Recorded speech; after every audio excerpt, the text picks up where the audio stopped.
Hi friends, welcome to SK Innovations. இன்னைக்கு நம்ம என்ன பார்க்க போறோம்னா 10 நிமிஷத்துல சாஃப்ட்டான இட்லிக்கும் மொறுமொறுப்பான தோசைக்கும் மாவு எப்படி மிக்ஸி ஜாரை பயன்படுத்தி அரைச்சு ரெடி பண்ணலாம் அப்படின்ற டிப் தான் பார்க்க போறோம். பாருங்க எந்த அளவுக்கு இட்லி நல்லா சாஃப்ட்டா இருக்கு. அதே சமயம் தோசையும் பாத்தீங்கன்னா நல்லா மொறுமொறுன்னு கிடைக்கும். பெர்ஃபெக்ட்டாவும் இருக்கும். அதே சமயம் நமக்கு டைமும் மிச்சமாகும். வாங்க எப்படின்னு பார்க்கலாம். நான் இன்றைக்கி ஒரு பங்கு உளுந்து கூட 1 டேபிள் ஸ்பூன் அளவுக்கு வெந்தயம் சேர்த்து நல்லா வாஷ் பண்ணிவிட்டு தண்ணி ஊற்றி ஊற வச்சுருக்கேன். கூடவே பார்த்திங்கன்னா 4 பங்கு இட்லி அரிசி நல்லா வாஷ் பண்ணிவிட்டு எடுத்து வச்சுருக்கேன். நீங்கள் இட்லி அரிசிக்கு பதிலாக எந்த அரிசி வேணும்னாலும் யூஸ் பண்ணிக்கலாம். அது மட்டும் இல்லாமல் நீங்கள் நார்மலாக 1 பங்கு உளுந்து 5 பங்கு அரிசி சேர்த்திங்கன்னா 5லேருந்து 1 பங்கு நீங்கள் குறைச்சிக்கணும். அதாவது இதில் நான் அளந்து போட்டிருக்கேன். இப்போ 1 கிளாஸ் உளுந்துக்கு 5 கிளாஸ் அரிசி நீங்கள் கிரைண்டரில் போட்டு ஆட்டுறீங்கன்னா மிக்சியில் அரைக்கும்போது 1 கிளாஸ் அரிசியை குறைச்சிக்கணும். 1 கிளாஸ் உளுந்து 4 கிளாஸ் அரிசின்ற மாதிரி போட்டுக்கணும். இப்போ நான் இதுலேருந்து உளுந்தை மட்டும் ஃபஸ்ட்டு அரைச்சிக்க போகிறேன். உளுந்து அரைக்கிறதுக்கு முன்னாடி அதிகமாக தண்ணி சேர்த்துடாதீங்க. மிக்ஸி ஜாரில் ஒரு 3 டேபிள் ஸ்பூன் அளவுக்கு தண்ணி சேர்த்துட்டு ஊற வச்ச உளுந்தும் வெந்தயமும் மிக்ஸி ஜாரில் சேர்த்து அரைச்சிக்கலாம். அரைக்கும்போது பார்த்திங்கன்னா 5 செகண்ட் அரைச்சா போதும். அதாவது 1 2 3 4 5 அவ்வளோதான். 5 செகண்ட் நீங்கள் மிக்ஸியை ஓட விட்டால் போதும். ஆஃப் பண்ணிவிட்டு இந்த மாதிரி நல்லா ஒரு கரண்டியோட பேக் சைடால் கலந்து விட்டுக்கோங்க. ஒரு 1/4 டம்ளர் அளவுக்கு தண்ணி சேர்த்து திரும்பவும் கலந்துட்டு மிக்ஸியை திரும்பவும் 5 கவுண்ட்டுக்கு அதாவது 5 கவுண்ட்டுக்கு நீங்கள் ஓட விடுங்க. ஓட விட்டு திரும்பவும் எடுத்துடலாம். நல்லா அரைஞ்சி வந்திருக்கும். இப்போ திரும்பவுமே நம்ம நல்லா கலந்து விட்டுட்டு திரும்பவும் ஒரு 1/4 பங்கு அளவுக்கு அதாவது 1/4 டம்ளர் அளவுக்கு தண்ணி சேர்த்து கலந்து விட்டு மறுபடியும் நம்ம மிக்ஸியை 5 செகண்டுக்கு ஓட விடலாம். இப்போ அரைச்சிட்டு உங்களுக்கு காட்டுறேன். இதே மாதிரி ஒரு 5-6 தடவை நம்ம பண்ணோன்னா போதும். ஒரு 2-3 நிமிஷத்துலேயே நம்ம உளுந்து ஃபுல்லாகவே அரைச்சிக்கலாம். பாருங்கள், இதே ப்ராசஸ் தான். நீங்கள் எந்த அளவுக்கு நல்லா உளுந்து உப்பி நல்லா வருதோ, நல்லா அரைப்பட்டு வருதோ அந்த அளவுக்கு நீங்கள் இதே ப்ராசஸை திரும்ப திரும்ப பண்ணுங்கள். இப்போ கடைசியாக ஒரு தடவை தண்ணி சேர்த்து நான் அரைச்சிட்டு வரப்போகிறேன். அரைச்சிட்டு உங்களுக்கு காட்டுறேன் பாருங்கள். இப்போ பார்த்திங்கன்னா உளுந்து ஃபுல்லாகவே அரைச்சாச்சு. எந்த அளவுக்கு உளுந்து போட்டோம் இப்போ பாருங்கள், ஜார் ஃபுல்லாகவே நமக்கு உளுந்து கிடச்சிருக்கு. இந்த மாதிரி கன்சிஸ்டன்சி வந்ததும் நம்ம இதை பாத்திரத்துக்கு மாற்றிக்கலாம். இந்த அளவுக்கு நல்லா சாஃப்டாக அரைப்பட்டிருக்கணும். இப்போ உளுந்து மாவை தனியாக எடுத்து வச்சாச்சு. அடுத்து அதே மிக்ஸி ஜாரில் ஒரு 1/2 டம்ளர் அளவுக்கு ஃபஸ்ட்டு நம்ம தண்ணி சேர்த்துக்கலாம். எப்போவுமே அரிசி அரைக்கும் போது தண்ணி முதலையே சேர்த்துடணும். அப்போ தான் மிக்ஸியும் சரி கிரைண்டரும் சரி ஹீட் ஆகாமல் இருக்கும். சேர்த்துட்டு ஊற வச்ச அரிசியிலேருந்து பாதி அரிசி மட்டும் போட்டு அரைச்சி எடுத்துக்க போகிறேன். இப்போ இதை அரைச்சிட்டு காட்டுறேன்.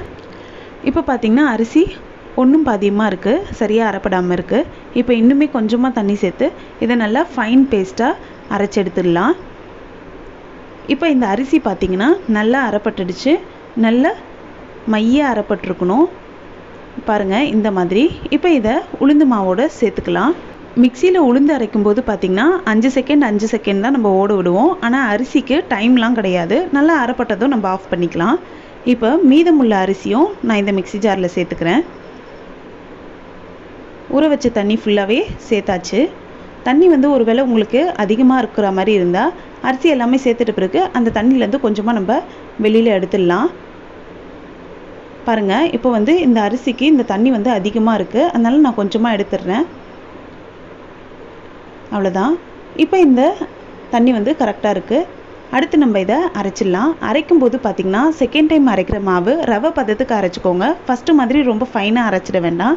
இப்போ இதில் கொஞ்சமாக கல்லுப்பு சேர்த்து அரைச்சிக்கலாம்.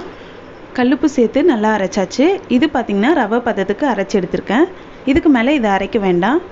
எப்போவுமே மாவு கொஞ்சமாச்சு ரவை பதத்துக்கு இருக்கணும். ரொம்ப ஃபைன் பேஸ்ட்டாக இருந்தால் அந்தளவுக்கு நல்லா இருக்காது.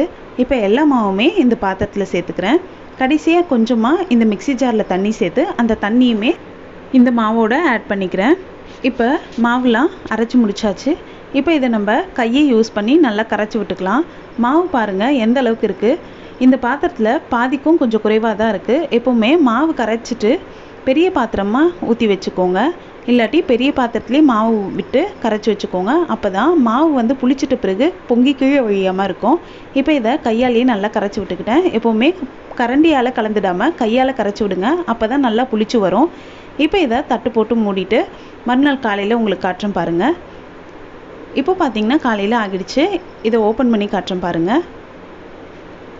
மாவு பாருங்கள், நம்ம எந்த அளவுக்கு மாவு இருந்தது இப்போ நல்லா உப்பி புளிச்சு போய் நல்லா சூப்பராக பர்ஃபெக்டாக வந்திருக்கு. இப்போ இதை நல்லா கலந்து விட்டுக்கலாம். எப்போவுமே இட்லி ஊற்றும் போதும் சரி, தோசை ஊற்றும் போதும் சரி, இந்த மாவை புளிச்ச மாவை மேலோட்டமாக எடுக்காமல் நல்லா கலந்துட்டு தான் எடுக்கணும். ஒருவேளை நீங்கள் மேலோட்டமாக எடுத்து யூஸ் பண்ண ஆரம்பிச்சிங்கன்னா மேலே இருக்கக்கூடிய மாவு வந்துட்டு யூஸ் பண்ணுறதுக்கு நல்லா இட்லி வந்து சாஃப்டாக இருக்கும், தோசையும் சாஃப்டாக இருக்கும். ஆனால் அடியில் இருக்க மாவை நீங்கள் யூஸ் பண்ணிங்கன்னா இட்லியாக இருந்தாலும் சரி, தோசையாக இருந்தாலும் சரி, நல்லா கல் மாதிரி இருக்கும். அதனால் எப்போவுமே மாவு யூஸ் பண்ணுறதுக்கு முன்னாடி நல்லா கலந்துட்டு யூஸ் பண்ணுங்கள்.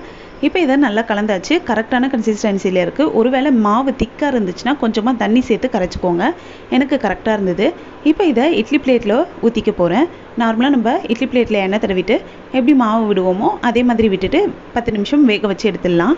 இப்போ பார்த்திங்கன்னா மாவு ஃபுல்லாக ஊற்றியாச்சு. இதை நம்ம வேக வச்சு எடுத்துக்கலாம். இப்போ 10 நிமிஷம் வெந்துட்ட பிறகு உங்களுக்கு காட்டுறேன் பாருங்கள். அவ்வளோதான், இட்லி நல்லா வெந்து வந்துருச்சு. இதை நம்ம வெளியில் எடுத்து வச்சிடலாம். இட்லி எப்போவுமே இட்லி பாத்திரத்துலேருந்து எடுத்துகிட்ட பிறகு உடனே வந்து நம்ம கரண்டியால் எடுத்துடக்கூடாது.